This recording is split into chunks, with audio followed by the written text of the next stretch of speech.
Zukuru aseguru.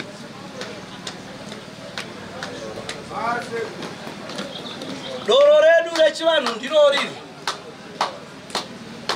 Ratapupudza tichitamba mutambo wedu wekuvhara matare tichidirira doro tichinwa. Saka takuzazikidza chirevo chedu chokuridururira pasi.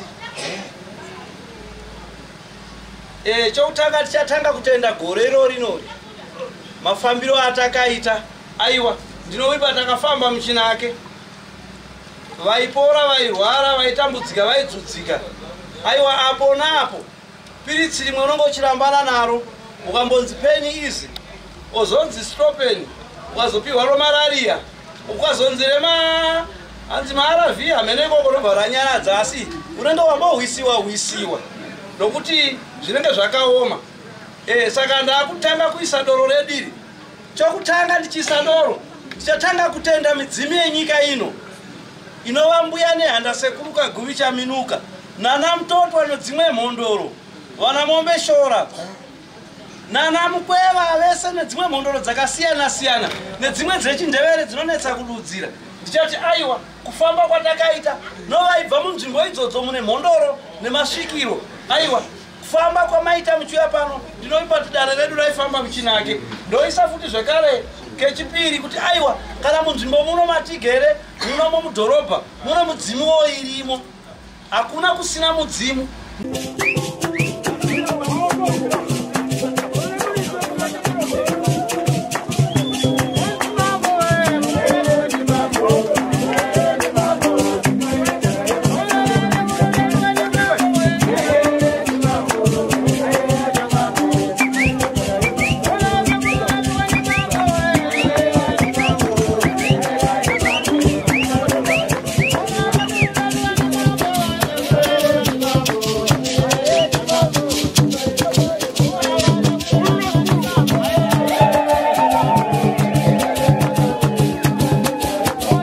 Thank you for tuning in to Zim News Beat TV with Robert Tapfumani.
Thank you.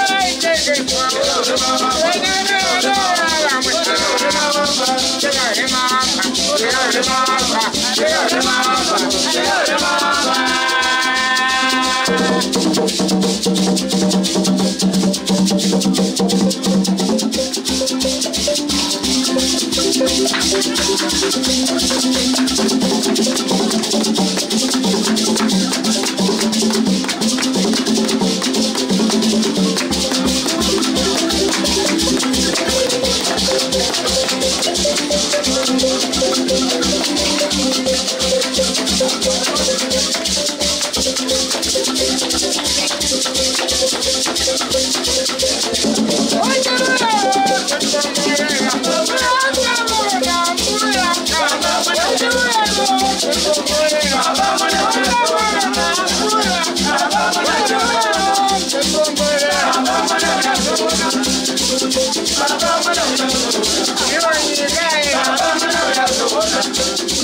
Radio Utsaka.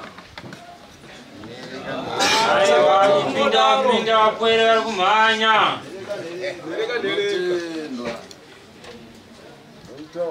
Iripo nhasi muzuva rechizuva Nasi Sondo 26. Sondo 26.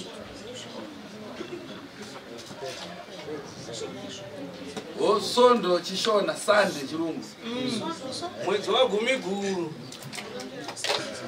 Uri muso Sondo. Ndio wakati mwezi wa Gumiguru uri muso Sondo. Kudai mutambo wedu wakabvira nezuro. Kungwe vanhu vachidzana. Kudai taidzana kuti tateguru vaende kumazororo ndiro nai.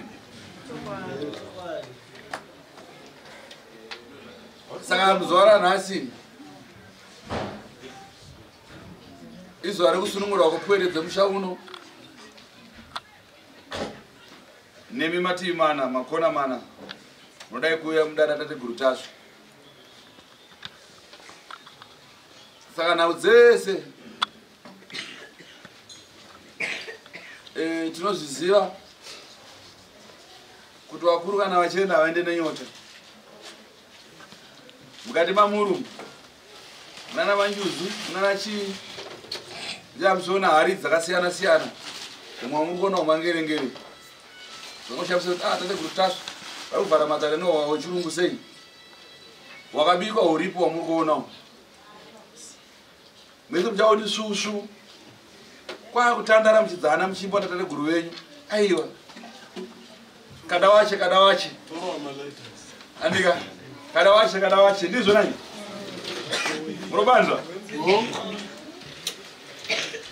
Azoreva kuti kupenda kuita machira nhasi hamisi kubatsirwa vese mubano muchabatsirwa.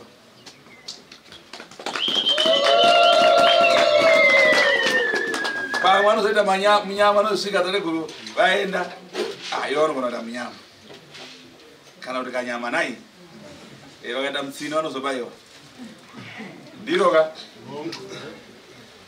ndikuona uswa wacho wakadera kutenga makaneta ndo usiku wamapupudza chokwadi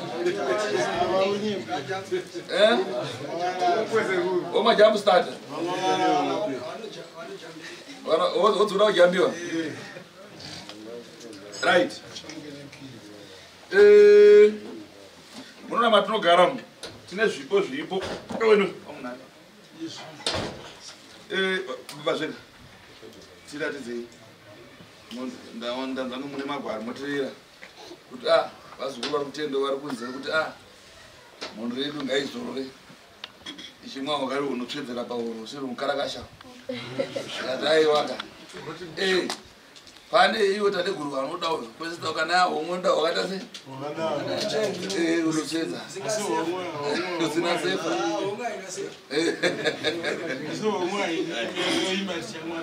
pamusoro mururu nemiridzo vachisumuka zvakanaka tinotenda zvikuru ndinodavira kuti nguva yedu yatava ino yanguva yekuvharwa kwematare zvichidudzira kuti kubva gore richitanga tinosvika panguva yemwaka watinoti matare kana kuti chikaranga chivanhu hachichaitwa. Ndinodavira kuti nguva yacho ndiyo ino yatasvika. Napo zvekare tateguru vedu, tateguru tasvu vanova chiremba vedu vanorarama vachitibatsira munhamo nematambudziko pano panhamba 7 Anderson muno mumebhoreni. Yavewo nguva yedu yekuti tichizorodza ivo tateguru tasvu vambotorawo zororo. Naika vazukuru zvakanaka. Ndinodavira kuti mashoko ano andiri kutaura panguva ino mashoko achararama achinzwiwa nekuonekwa nevazukuru vatateguru tasvu pasi rose. Ndakumbirwa pano natateguru tasvu kuti ndisimuke. Tine zvipo zvevazukuru vanova vazukuru vakabatsirwa natateguru tasvu kubva gore richitanga kusvika nazvino. Vazukuru vane zvipo zvakasiyana siyana zvavanopa kuna tateguru tasvu, zvichiva zvipo zvekutenda pabasa guru ratateguru tasvu ravanobata pasi rose. Saka chipo chandinacho pano ndisati ndatanga kuchibudisa nekuverenga rugwaro ruripo runova rugwaro rwemuzukuru akatipa chipo chatinacho zuva ranhasi. Ndisati ndabudisa rugwaro irworwo ndichada kutanga ndataura mashoko iwaya ndiri kutaura. Saka ndiri kudzoka pakuti iwo mashoko ano atiri kutaura naicho chiitiko chiri kuitika panguva ino zuva rino chichiva chiitiko chekupeta machira emudzimu achitakurwa kubva takapedza kuyapeta pano achatakurwa achaenda kumuzinda mukuru kuMozambique kunova ndiko kune dendemaro ratateguru tasvu kuchanorongedzwa machira iwayo togoita chikaranga chedu nenheketo dzemativi mana tichiteketa tichitenda kune vari kumhepo vanova ndivo vanopa masimba kuna tateguru tasvu kuti masimba avo arambe akavirikwa kasingapere kurevera kuti vane nhamo nematambudziko agorora mabatsirwa. Naika saka ndine chiziviso chikuru chandinoda kuzivisa. Kana tichiti nhasi matare avharwa tazorodza tateguru tasvu chiremba kuti vambomira kurapa machira ari kudendemaro tichiita chikaranga chinoitwa, hazvireve kuti musha uno unenge wapfigwa zvachose, kwete. Musha uno uchararama uripo.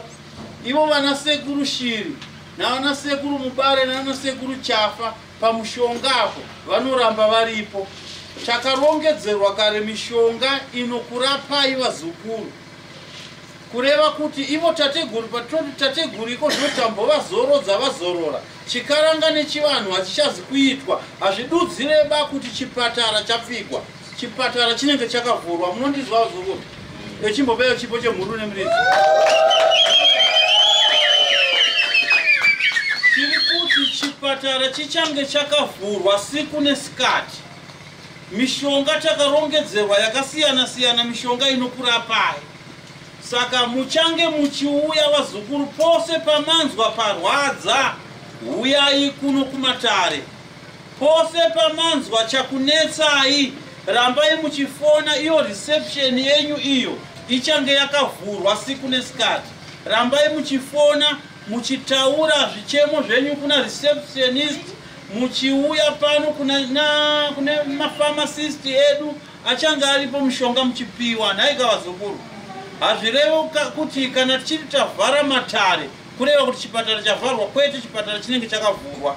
Chinenge chavharwa kushevedza mhepo yatateguru Tasvu kuti iuye ienderere mberi kuramba ichikubatsirai semazuva yose. Bedzi ndozvamiswa. Asi pakaita dambudziko guru takadzidziswa naivo tateguru Tasvu kuti tichavashevedza nenzira ipi kuti vauye vabatsire dambudziko guru rinenge riripo. Nhaika vazukuru, saka kwamuri ikoko kumativi mana enyika, kwamuri ikoko ndiri kukuzivisai kuti musatambudzwe nevaroyi, musatambudzwe neurwere, mofira mukati kana kuti mokwarira mumwoyo muri kwamuri ikoko. Uyai, chipatara chakavhurwa. Mapanzwa vazukuru? Ndatenda zvikuru. Ngatisei chipo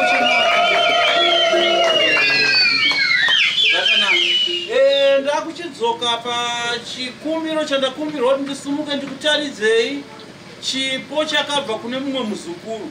Chekutanga ndichaverenga rugwaro rwakabva kune muzukuru iyeyo, runova rugwaro rwakauya rwakaputirirwa pamwe chete nechipo. Ndozokutaridzai chipo chacho.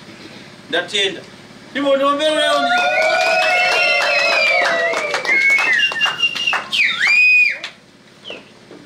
Zvakanaka, ndine rugwaro rwandinarwo. Ndinokumbira vezvivhiti-vhiti muswedere pedyo. Toda rugwaro ruonekwe nepasi rose.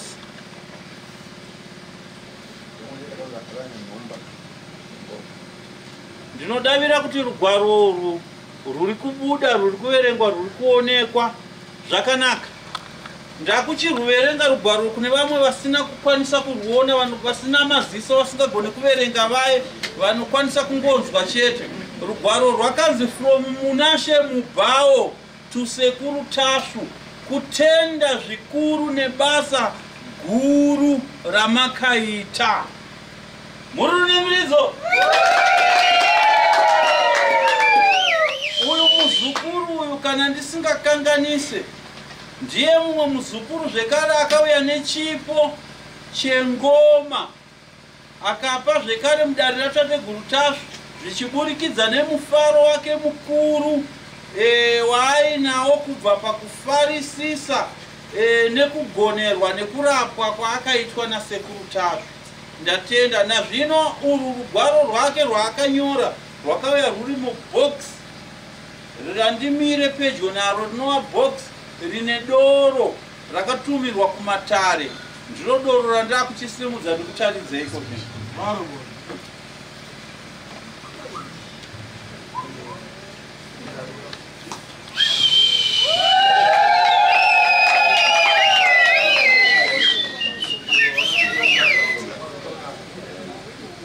mariona dore nderechirungu arikanzi Glenfiddich. Glenfiddich namba chiko regatipane namba yacho zvakanaka. Iri Glenfiddich namba 18. Saka doro irori riripo riviri. Rimwe racho izvi ratumirwa kuna Tateguru Tasvu zvisinei isu vazukuru vavo nofunga nhasi tichariravawo.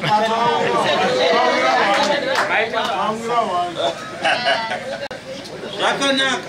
Asi mukomana anonzi Munashe uyu achifona kwandiri akanditi ndiudzei kuti sekuru vanonwa doro rerudzi uye gogo vanonwa doro rerudzi. Ndakamutaurira kuti vanonwa Glenfiddich namba 18. Saka mabhotoro maviri akauya, rimwe richinzi nderagogo, rimwe nderasekuru, asi tichanwa nawo.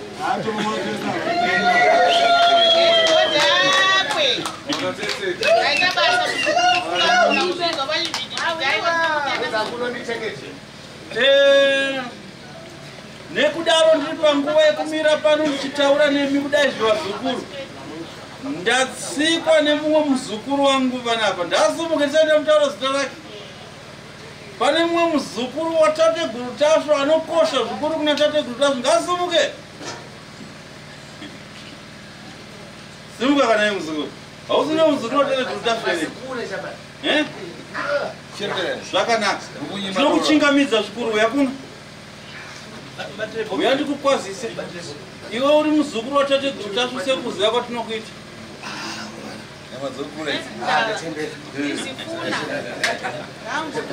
Utumiso. Ukufuna tawa ndeveleka. Kula mwanzo ndeveleka. Uyo kae inewe.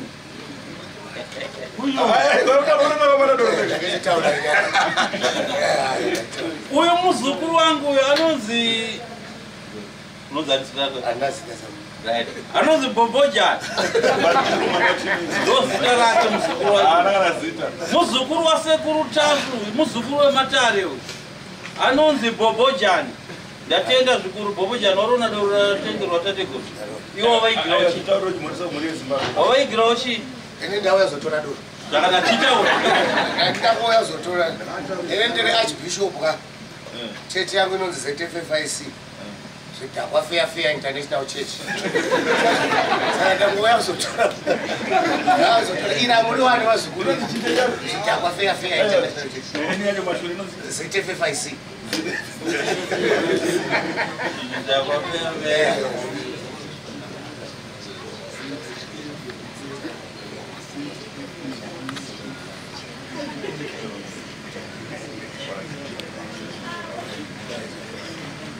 Tatenda muzukuru waitako basa.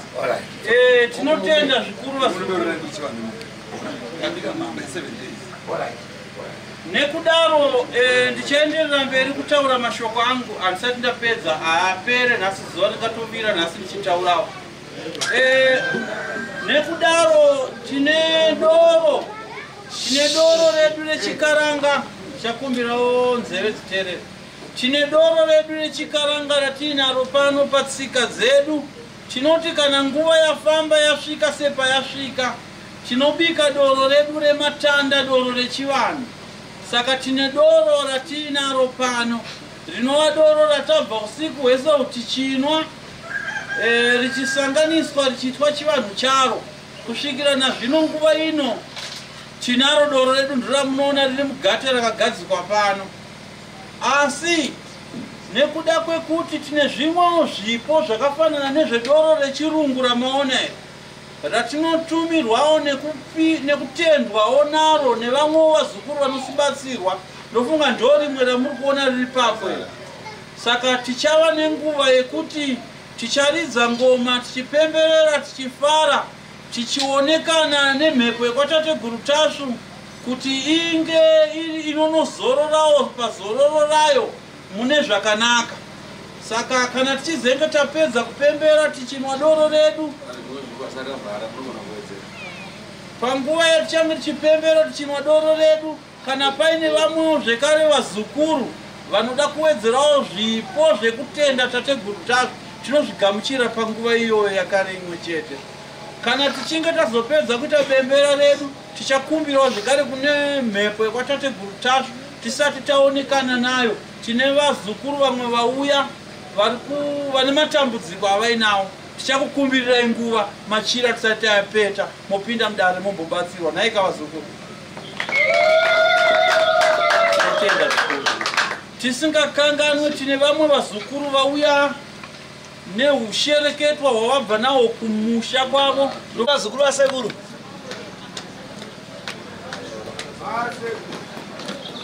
doro redu rechivanhu ndiro riri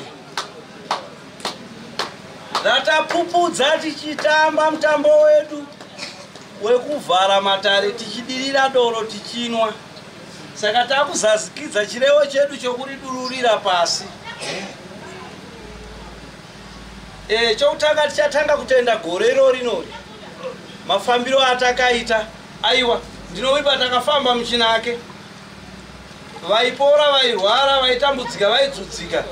Aiwa, apo napo piritsi rimwe unongochirambana naro, ukambonzi peni izi, ozonzi stropeni, ukazopiwa romararia, ukazonzire hanzi maRV amene ikoko ndobva ranyaradza, asi unenge wambohwisiwa nokuti zvinenge zvakaoma.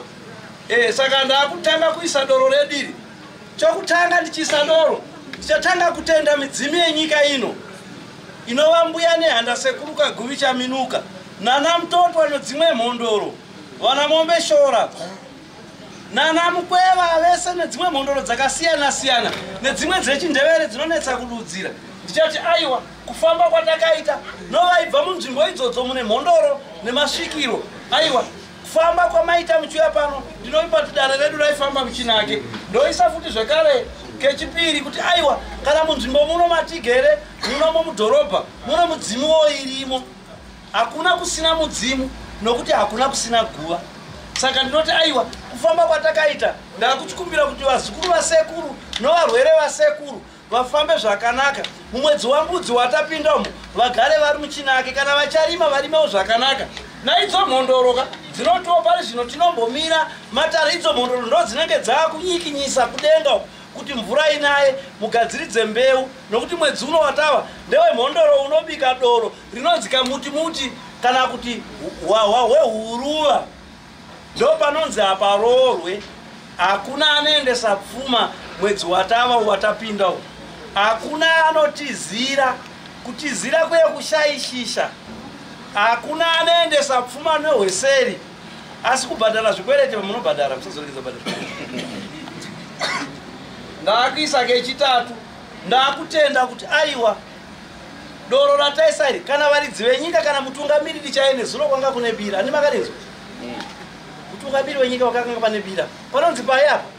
Haninyanyoziva hangu maningi zvomuno mudhorobha apo pakadhoroya zvidhori zvechivanhu apo mberi koko hamene kokoko kwanga kunewo chivanhu chaitika chokuratidza kuti takupinda muchivanhu chedu muzororo rechivanhu.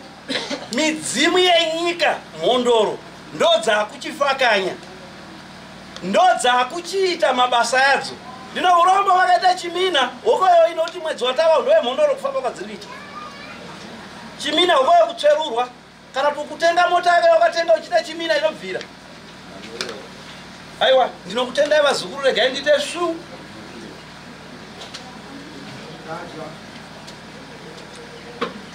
Doro riri rakabva mapfunde akabva kurefu. Regai ndichiisa foja mafembo yokupa idzo mhondoro dzacho nemidzimu inokosha. Ndimi muri pasi ipapo takuvhara matare edu zvichidudza kuti mwedzi wambudzi sekurewo kwamakaita. Vanobva nzvimbo dzakasiyana siyana ndikwanise kudzidudzira mativi enyika kumabvazuva kumaodza nyemba kuchamhembe nokumadokero. Aiwa ndinovimba midzimu yese iri kunzwa. Ndinotenda ndichibatanidza natateguru kushanda kwatakaita vachibatsira vazukuru vavo. Ndinovimba kaka akamwa mushonga wese akateerera pake pakapinda mushonga pakapora. Ndinovimba nemi ndatenda vazukuru vasekuru.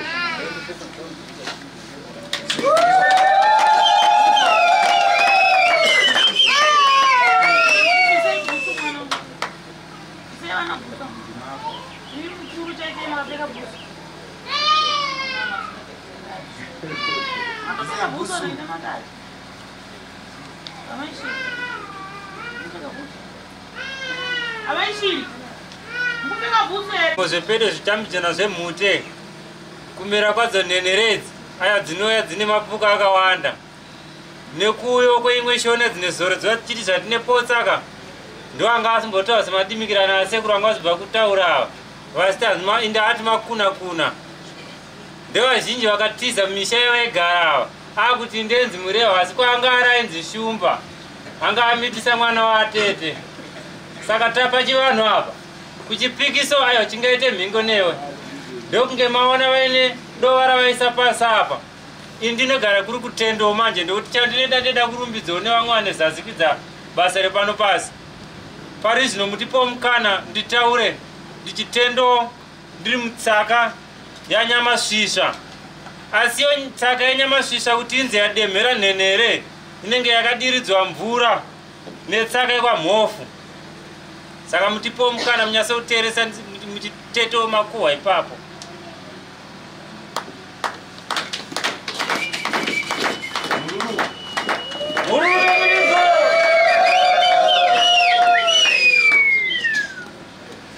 Inu wacha handinyime ndiri sahwirane pasi ndeda kuti vanenge vamwa vasita kurutira vamwe vadzipiwe. Ndine vati ndokupa kwandisavaita ipapo. Ndetangoonekwa akatanga kudemhera shizha kana kuti dzinde nyamashizha. Kwere padzava kune zoro rapo. Rodhi ndainaiweka nemvura ive nedova. Kudikitireka. Kana ichinaya tisati kunzvenga titizira mumba. Zoro dzayo dzameti mapuka emheni aneshanya. Muzoro dzotsaona dzinowanika mukufamba. Koingooneka makatisi kana takura. Tekwanisa kuwanawo zvimwe zveitengesoka zvimwe izvi zveifambiswa zvemavhiri mana. Saka pazvinofamba apa, aiwaka. Ndazvifamboka nemurugare kanzira dzakanaya dova. Nditauro iri shona kuti ndisakupeuza zvishoma zvandinazo. Nokuti zvimwe zvaima mafana kupiwa asi mamamirira kurefu. Makati hatije tisina kutaura mazitedis. Nyamashizha.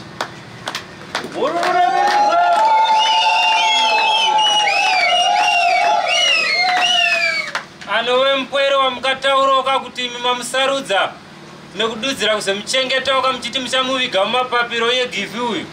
Makati ane chipo chaito kuti anga achiti kupwere dzinouya rive denhe ane nyota paanemwa mvura inenge yasisina ipapo ai vazhinji vari kupora kaini.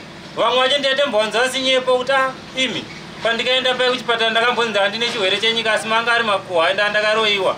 Vazhinji vacho vakapora vari pano.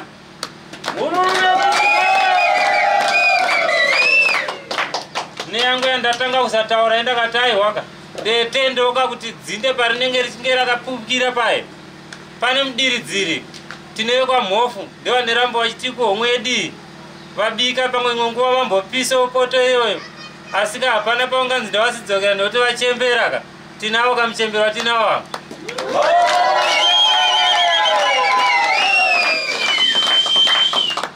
Saka nenyaya ndataura kuti handinyime ndisapa vese kuti wekwa mhofu ndine vapo pasaidi pavo apa vachimwiro apa ndepo kavekwa Nyamasvisva kwakuina nahwiho vanga vakahuruta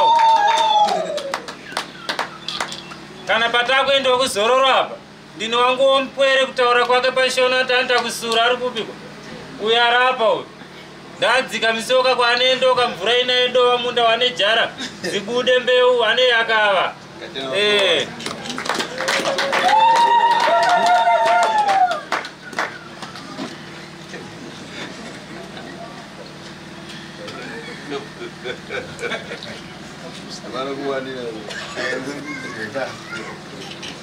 Kana ari mapuka ndinaye futi mumwe mupwere mumwe ari kubuda kundiomberesa mazuva ano kana iwe ari kupikwa mumwe mufanani ngane dungu mumwe ari kundiomberesa mazuva ano ndiri kukuwasha asi kahapa ndakupa mese.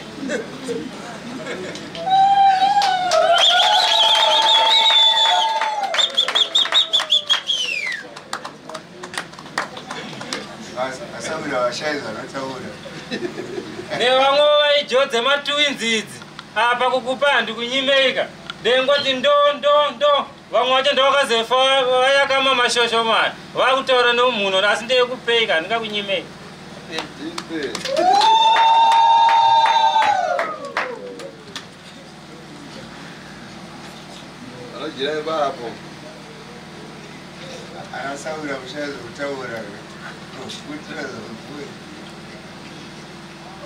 Kune vaidocha ezvanzikana abereko vari kumusana nziwe bwai uyange kumbereka apa tiende kumunda.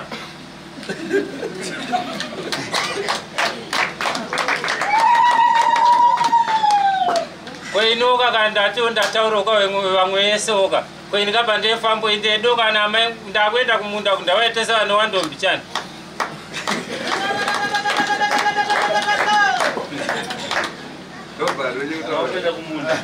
Aiwa ratendewa iro kana rasvika chete ndenzwa nemhinduro imwe nguva kana kafoni yangu handimupe nhamba asi anditsvaga ega efona.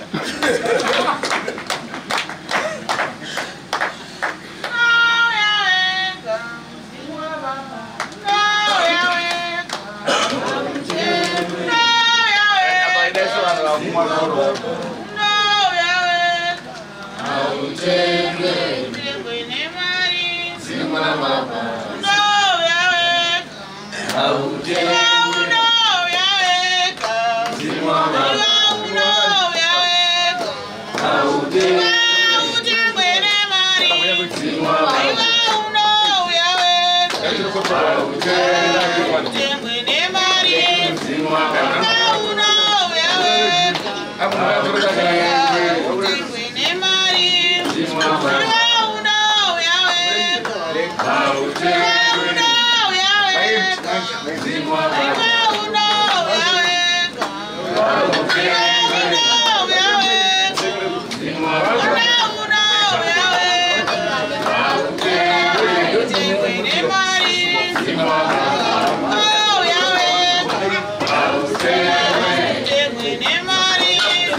For these and more stories, tune in to Zim News Beat TV with Robert Tafumani.